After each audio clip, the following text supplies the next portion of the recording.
One more quick video. You might be able to hear my Subaru is a little bit more vocal in its exhaust pipe range. I did a little bit of a Hogzaust, which is like the trashiest mod you can ever do. I read about it on like some forums. You basically put like a spacer in the Y pipe to just sort of like open it up a little bit. I definitely don't recommend it, and I would have never done it if I lived anywhere where they had salt. But now that I'm in the South, I mean, I figured, what the fuck. They don't even have like smog regulations here, so that's pretty good.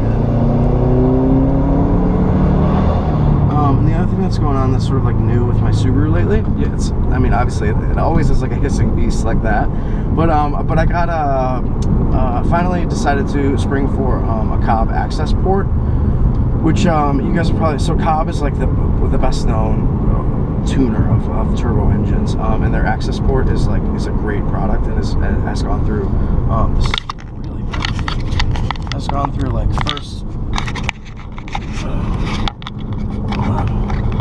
So it's in its 3rd generation model now, and it actually has like a real screen, and it's really versatile because it not only allows you to use like off-the-shelf maps that have been tested extensively,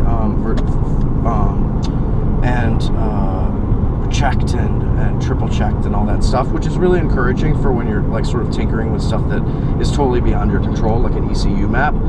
So I decided to go for the V3 because it has a new, it's in here somewhere.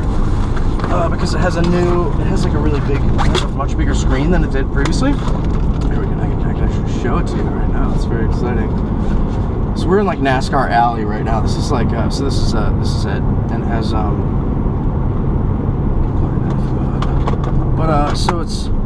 so it has like a color screen, which is good because the old one looked like a pager. It was so shitty. So I was like, well, I'm not going to spend $800 or $600, $700 on that. It's got a picture of the Legacy GT that it's going to be working on. So I've obviously got a new map in here already, and it is great. The performance improvement is dramatic and immediate. So that's really pleasant. I have noticed a little bit of a decrease in fuel efficiency, but it's worth it for. It really is like the best feature I found from it is like sort of its anti-lag characteristic, which means it's just sort of like it doesn't flip to like as much vacuum. I think it means it doesn't flip to as much like vacuum pressure. It just sort of like tries to stay in like a nice middle ground, and that it creates an anti-lag effect and makes the car more. It's sort of like it addresses one of my biggest complaints about the Subaru in general, and particularly since I've upgraded the turbocharger, is like it's laggy as fuck. It's so laggy. To the point where it like almost gronches the engine below like 3,000 RPM.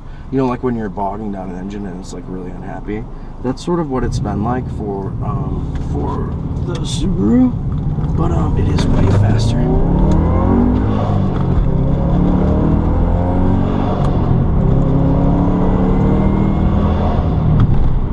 It's crazy fast, crazy fast, and particularly with my new Hogzaust system. I like it. It's rejuvenated my love for the Subi. Of course, having 4 round wheels really helps, because previously I had 2 bent wheels. I like hit them. There's huge potholes near where I live, and I dipped 2 wheels in one. It was like a 2-lane road, so you can't swerve because there's people coming the other way going 70 miles an hour.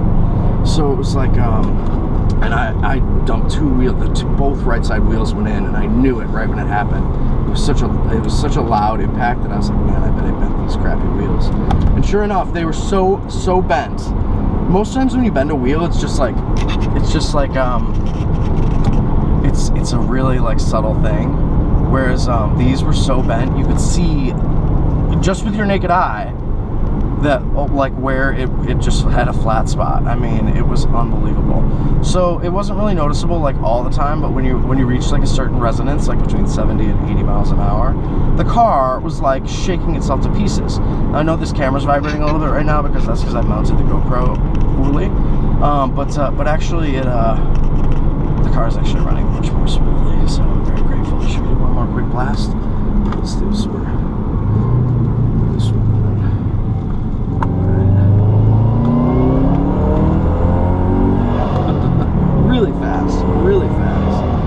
Really fast. So it sounds kind of weird. I don't know what's going on with the boost control system, or the boost control solenoid. It's I'm actually about to upgrade that one to the Cobb, like special BCS. But I didn't want to. I wanted to do things one at a time so that I could troubleshoot them appropriately. But overall, my Subaru, this is a 2005 Subaru Legacy GT in all its glory. It's filled with sand and dog hair, but it's a great car. I love it. It has 118,000 miles on it at this point, which is good. It's cost a fortune to maintain though, I gotta tell you, and has been very fault prone, but I still love it. All right, well, I'm gonna go wait in this giant line to check in at the Mustang thing, and talk to you guys later. Thanks. This is Tom Burkart from Car of Staley.